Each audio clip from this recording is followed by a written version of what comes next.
Le 14 mars 1991, le monde de la musique, du spectacle, du cinéma, de l'animation perd l'une de ses plus grandes figures. Howard Ashman décède à l'âge de 40 ans. Pour Disney, il aurait été l'artisan d'une véritable renaissance après les longues années durant lesquelles les studios sont restés dans l'obscurité. Mais justement, qui est donc Howard Ashman? Comment a-t-il pu insuffler ce renouveau et d'où lui venait ce talent? Oula, reprenons depuis le début, si tu veux bien. C'est à Baltimore, le 3 mai 1950, que le petit Howard pousse son premier cri. « Nous allons l'appeler Howard, c'est un beau nom de scène », aurait déclaré Shirley en le mettant au monde, sûr que son fils serait un artiste. À la maison, tout n'est que musique, avec ses comédies musicales de Broadway, des opérettes qui étaient le quotidien. Cela va nourrir de multiples voies de créativité. Il peint, écrit de la poésie, des nouvelles, mais il est toujours revenu à son premier amour, le théâtre.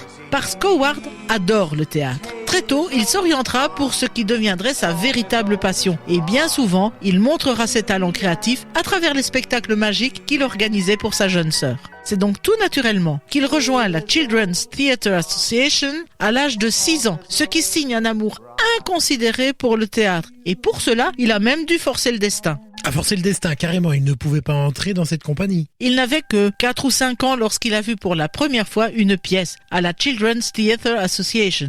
Immédiatement, il demande à faire partie de la troupe, mais le règlement interdit de l'intégrer avant l'âge de 7 ans. Sur son insistance, on l'admettra 1 an plus tôt. Ce sera son occupation hebdomadaire pendant plus de 10 ans jusqu'à la fin de ses études secondaires. Et alors, qui apprenait-on dans cette Children's Theatre Association? Il s'agissait d'une formation complète sur le milieu théâtral. Dans les premières années, il s'agissait donc de cours de création dramatique. Ensuite venait le jeu théâtral et plus tard encore, commençaient les ateliers pour ados qui donnaient les bases des responsabilités techniques, telles qu'utiliser les lumières, les décors, etc. On l'a compris, il va donc fréquenter la Children's Theatre Association une dizaine d'années. Que se passe-t-il ensuite?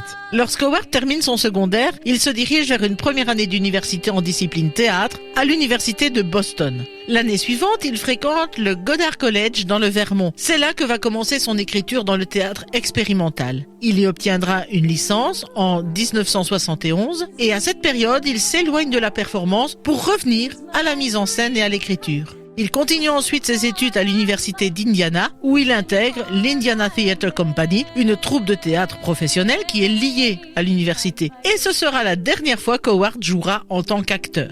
Petit clin d'œil. Pour sa thèse de maîtrise, il propose le livret d'une comédie musicale pour enfants, basée sur l'histoire de Hans Christian Andersen, La Reine des Neiges. Oui, enfin un peu trop tôt pour Disney, mais cela dénote peut-être de son intérêt à réécrire des contes. Ashman a donc obtenu son diplôme. Comment va-t-il réellement débuter sa carrière?